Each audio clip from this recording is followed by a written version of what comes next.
Canada AM. Tomorrow, making your world make sense. Knots Landing, the series finale, Thursday at 10 on ATV.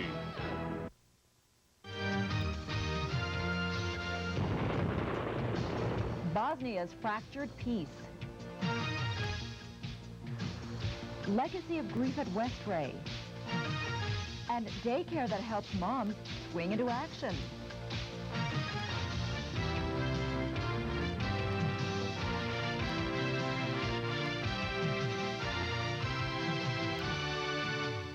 CTV News with Sandie Rinaldo.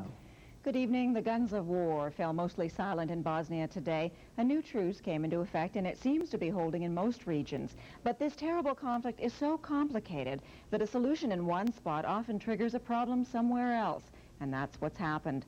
Serbs and Muslims seem to have stopped fighting, at least for the time being. But battles have now erupted between Croat and Muslim forces. We have more on this touch-and-go truce from Jim Laurie of ABC News. There may have been a truce between Serbs and Muslims, but the third group in this nasty ethnic war wasn't party to it. Croatian forces in the southern city of Mostar fought Muslims in the streets. Tensions between the two ethnic groups have been rising for weeks. It appeared today the Croats were pushing Muslims out of the city.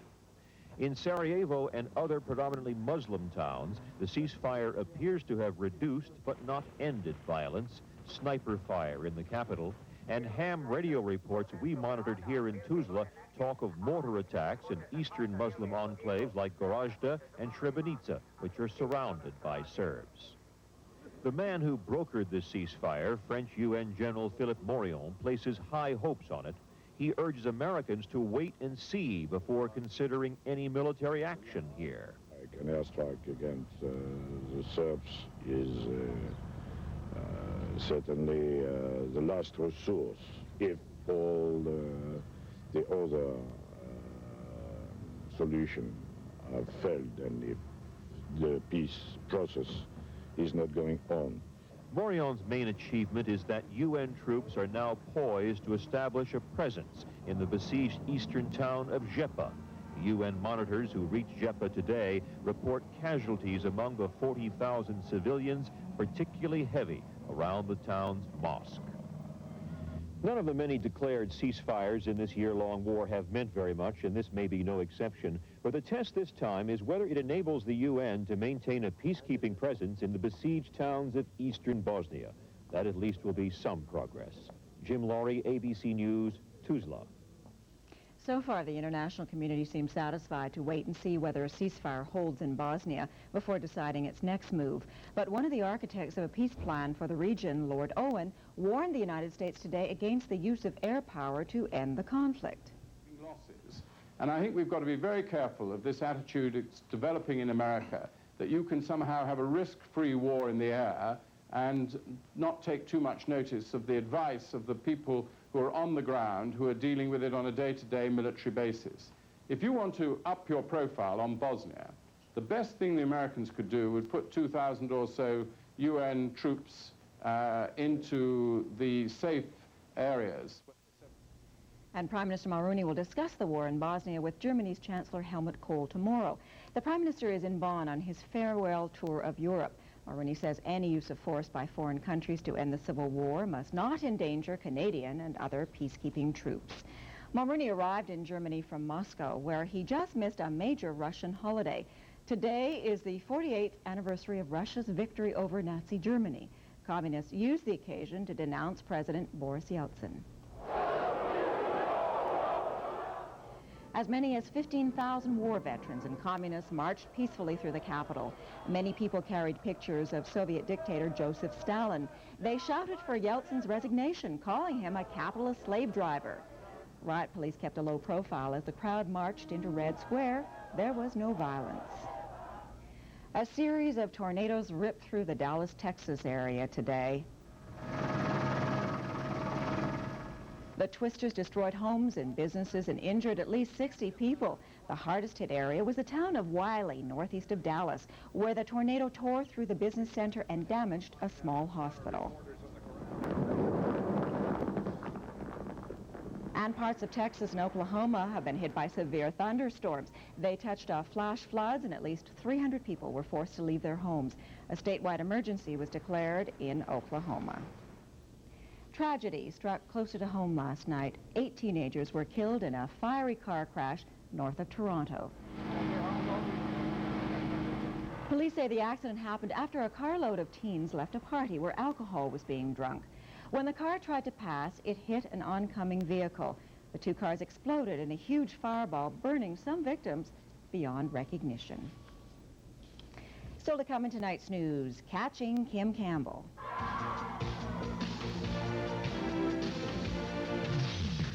Tory leadership hopefuls count their delegate support. Sealed with a kiss, virtually hopeless. Watch Cascade's triple action formula scrub, lift, and rinse dirty glasses sparkling clean. Cascade, from virtually hopeless to virtually spotless. To create an exciting new kind of toothpaste, we started with Crest's proven cavity-fighting formula. Then added baking soda. New Baking Soda Crest. Cavity protection, clean and simple. Recognized by the Canadian Dental Association. Introducing something very, very fast. It can take you from 0 to 3,500. The new CIBC Ford Visa card. You get the security of a CIBC Visa. And 5% of everything you buy goes towards the purchase or lease of a new Ford, Lincoln, or Mercury. You could earn a rebate of up to $700 per year or $3,500 over 5 years. Faster than any other basic auto rebate card. The new CIBC Ford Visa. The card that puts you in the driver's seat.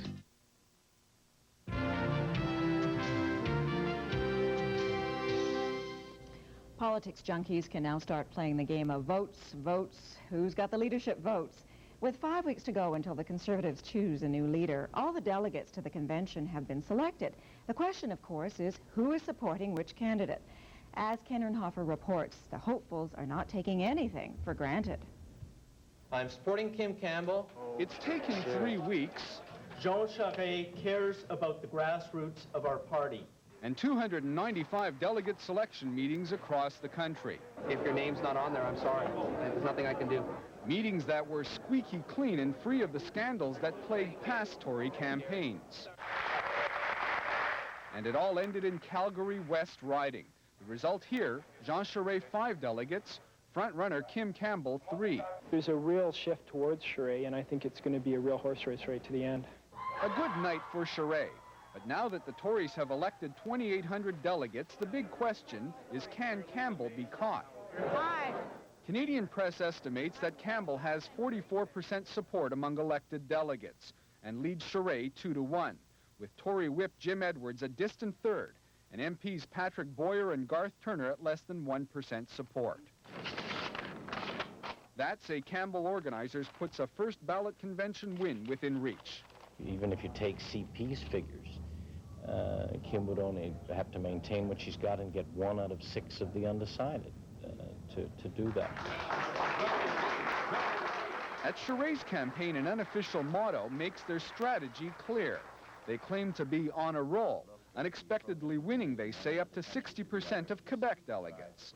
Over the course of the 16-day delegate selection period, we saw our progress during that period increase substantially. So this race is far from over. It's going to be decided at the convention. In fact, all 4 trailing contenders say that with 20 to 30% of delegates undecided, anything can happen. Edwards believes it gives him a shot at coming up the middle. And Edwards, Boyer, and Turner all count on soft support for the 2 front-runners. I personally have had a number of people say to me that they said they were Kim Campbell supporters just to get delegateships, and they'll be voting otherwise. Veterans of other political leadership campaigns warn against being skeptical of grandiose claims. If somebody is elected on a slate, they usually stay committed to that. I mean, they really do. I mean, you know, the people who will lie to you are the people running the campaigns. I mean, everyone who's running a campaign will give you, you know, hugely false numbers in order to build up their own levels of support. Back-of-the-pack contenders hope a strong showing in the last 2 leadership debates will help them win new delegate support. With 5 weeks left before the convention, they say, there's time for a lot more arm twisting, time for the front runners to stumble. Ken Rinaldo, CTV News, Ottawa. The other contenders would never admit it, but most political observers see the Tory leadership derby as a two-horse race. And as Leslie Jones reports, the current number 2 is hoping to close the gap with a stretch drive. In a rented Greyhound bus, Jean Charest sets out on what's been nicknamed the Tortoise Tour. Hoping, as in the fable, the turtle crosses the finish line first. The tortoise has started to speed up. Who would have thought? I mean, honestly, is there anybody in this group who would have thought on the 16th of March that at this point in time we would have been head-to-head in the polls? Would you think so? I hoped. On the road to the June convention, the strategy is simple. Oh, you're kidding. You're a friend of Bob's. In small gatherings, spend time with as many delegates as possible. You're very kind. Best luck to you. Thank you. Thank you. Luck and votes is what we're looking for. Trying to win over converts one at a time. He's coming across to me as a common-sense individual that is able to take a stand and live with it. Ontario is ripe territory and critical to winning this race. 1/3 of the convention delegates will come from the province. My mind is open. And a huge number of them say they're uncommitted. But even though they're here to meet Charest when pushed, they admit they're looking elsewhere. I'm very, very close to being committed to Kim Campbell. But for the meet and greet strategy to work, Jean Charest still has to visit dozens of backyards and church basements and win over almost all the uncommitted delegates to close the gap on Kim Campbell's formidable lead. Not impossible, but a Herculean task. So, Dave being a delegate, he wants to know where the beef is. But giving them the beef, specifics on policy, won't always help him overcome one nagging problem.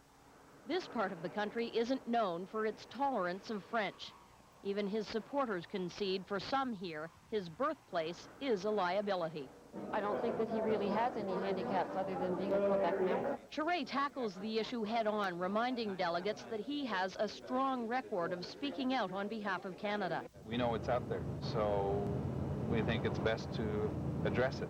This is going to be yours. Okay. Now, watch your table manners. Motherly advice, given in fun. But the youngest candidate knows his age is also a concern for some. The challenge from the outset is to go out there and convince people that I'm not running for the next time. So at every stop, delegates are handed reports of the latest poll, which shows Jean Charest, too, can beat the Liberals in the next election. Kim Campbell is hearing footsteps. And delegates say in the end, winnability is all that counts. It's going to release people from the constraints of thinking that they've got to vote for one person in order to select a winner. Even with Kim Campbell in striking distance of a first ballot victory, Charest's organizers insist her lead is not insurmountable. A lot of people didn't think we could close the gap a month and a half ago as they were ready to put the crown on the head. But the turtle in this race will have to log thousands more miles to beat what are still long odds. Leslie Jones, CTV News, Ottawa. There could be more than 50,000 Vancouver children without a school to go to tomorrow. It looks as though a teacher strike is inevitable. Among other problems, that will mean that working parents will be scrambling to find temporary care for their children. There will be no classes, of course, and many in-school childcare centers will be closed during the strike. When we return, mourning the miners. A community still grieves 1 year after Westray's deadly explosion. All I hear about these days is mutual funds. Seems like everybody's getting into them. I just don't know. But we've got to get our money working harder. I should look into them. I don't even know where to start. Call investors today. Hello, allergy sufferers. It's me, Grass. Can we talk? So, I make you a little sick when I pollinate? Pollen schmallen. Stop kvetching and take Claritin already. It works fast on your itchy eyes, runny nose, and sneezing. And for extra allergic congestion, take Claritin Extra. But why listen to me? Claritin is the non-drowsy brand doctors recommend most. So, what are you waiting for? Coming up tonight at 12:30, the lobster season is officially open on Prince Edward Island, but why aren't the lobster fishermen out there? Dan Villa with a special report. Also, the Leafs win, the Leafs win. We'll tell you how. Plus, Your week-long weather forecast details in a couple of minutes. Sometimes the grass is greener on both sides of the fence. Look at your home hardware dealers. They have all kinds of helpful and friendly advice about your lawn and garden, and they always give a great price.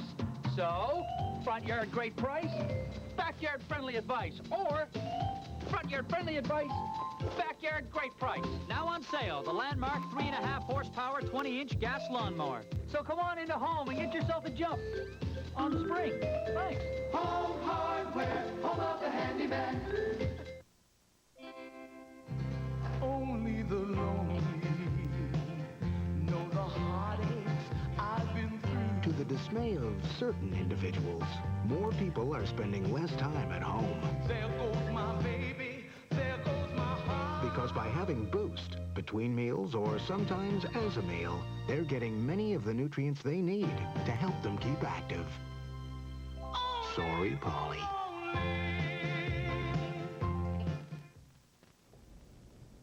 Perhaps even more than usual, the Westray miners were in people's thoughts today in Pictou County, Nova Scotia.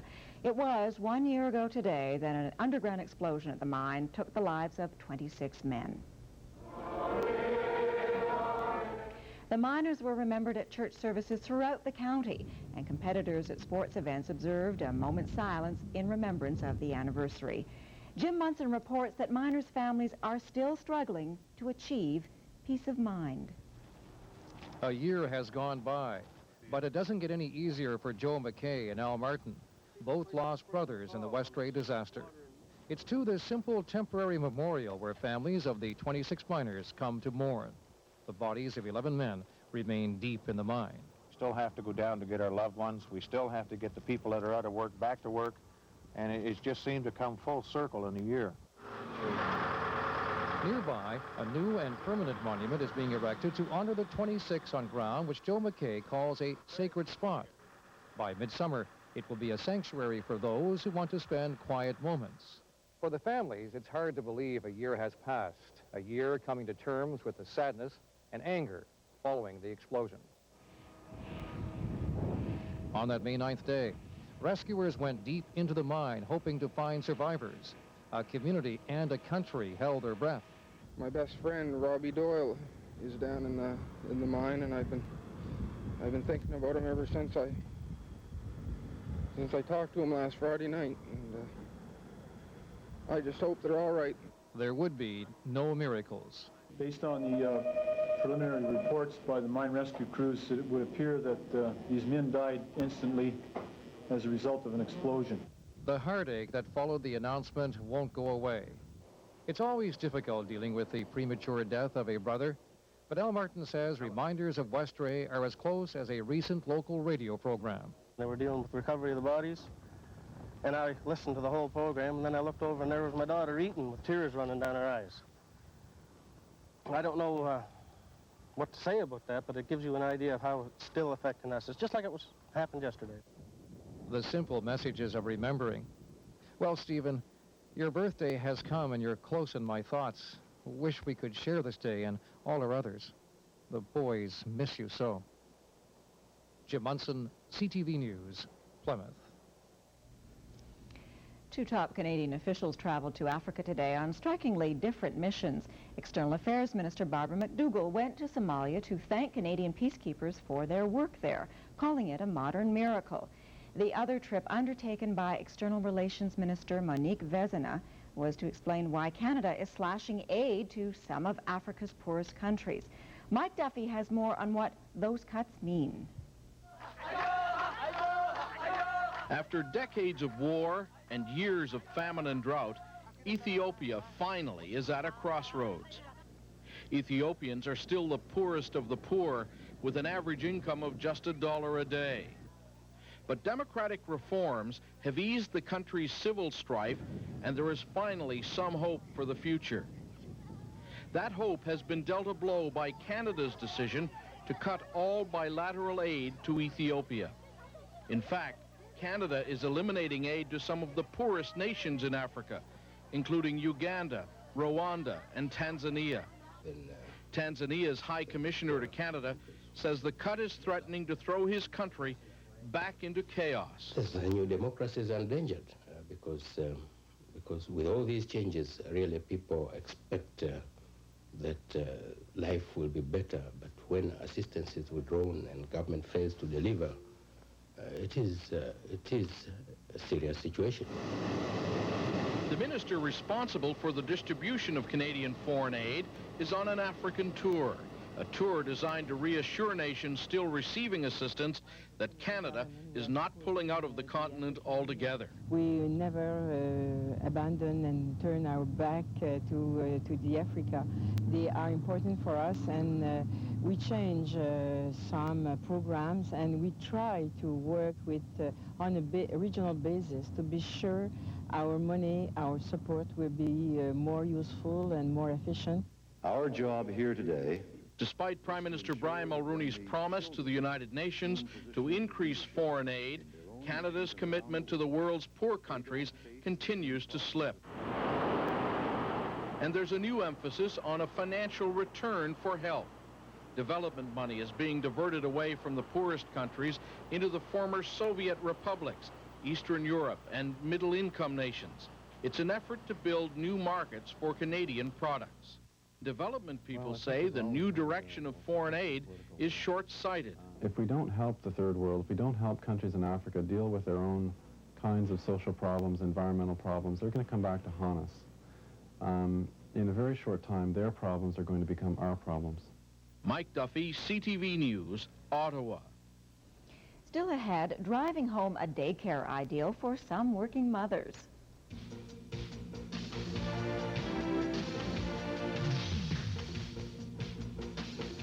What do you do, Daddy? Daddy's an insurance broker. What's that? Well, there are big places called insurance companies. Is that where you work? No, honey.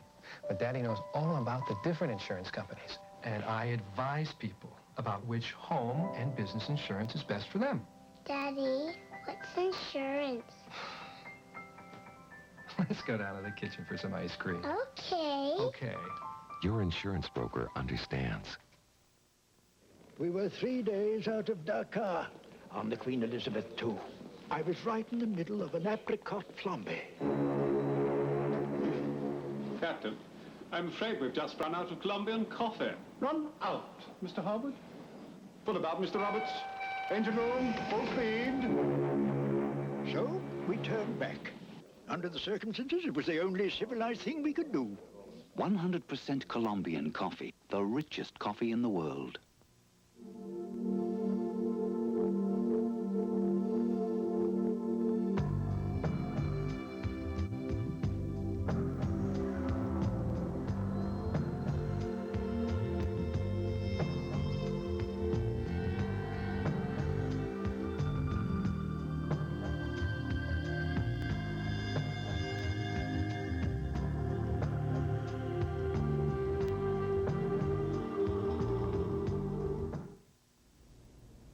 Today, of course, is Mother's Day, and for one group of working women, it was a day that was easier to celebrate. That's because the Ladies Professional Golf Association has formed a traveling daycare center. ABC's Armin Katayan has that story. For working mothers on the Pro Golf Tour this season, happiness is not just winning tournaments. It's peace of mind. Their friends are here, their toys are here, the program is here, and it's great. They're happy. The reason is the LPGA's traveling daycare program, the first of its kind in professional sports. With 30 moms and 46 children on tour, the preschool program has been a godsend to pros like Judy Dickinson and her 3-year-old twins. It's just a relief to know that they're there with their friends. They look forward to going. When I say, hey, you want to go see Tony? It's, yay, we want to go see Tony. And you have to count how many you knock down. From dawn till dusk, 6 days a week, Barivi works with the children. How many, Taylor? 1, 2, 3, 4, 5, 6, 7, 8, 9, 10. I don't think so. Susie Redmond, with a 3-year-old in the program and another child on the way, is pleased with what she sees. How do you do that? John already, and I mean, he knows his colors, and, you know, they're doing puzzles, things that I don't have time for during the day. Now, you know, when I get done off the golf course, you know, I see this little boy who's happy, who's healthy, and, you know, he's happy to see Mommy. And moms are happy to have a safe, stable environment that doesn't change, even when the courses do. Morning, Atlanta 1 week, Tallahassee the next, Las Vegas. I mean, we're all over. So there's not a familiar place. And this year, since we have the daycare, there's his familiar environment. There's continuity. Every tournament site, the furniture, because it travels with me, the furniture is there, their cubbies, samples of their artwork, routine's basically the same. The kids are used to it. And being together. For mothers, there is no better gift. Armin Katayan, ABC News, Tallahassee, Florida. Children of all ages paid tribute today to motherhood, a profession with long hours and little or no pay. One recent study, though, estimated what it would cost to hire someone to perform the household and child-rearing duties of a mom. It came to about $30,000 a year. But can anyone really put a price tag on something as priceless as a mother's love? Before we leave you, some program notes for tomorrow. On Canada AM, I do spy some. Director Kenneth Branagh returns to his Shakespearean roots in his new movie, Much Ado About Nothing. And on CTV News, how pollution is killing one of the world's most unusual coral reefs. That story and much more tomorrow night with Lloyd Robertson. I'm Sandie Rinaldo. For all of us here at CTV News who contributed to this weekend newscast, good night. I'll see you soon. Bye for now.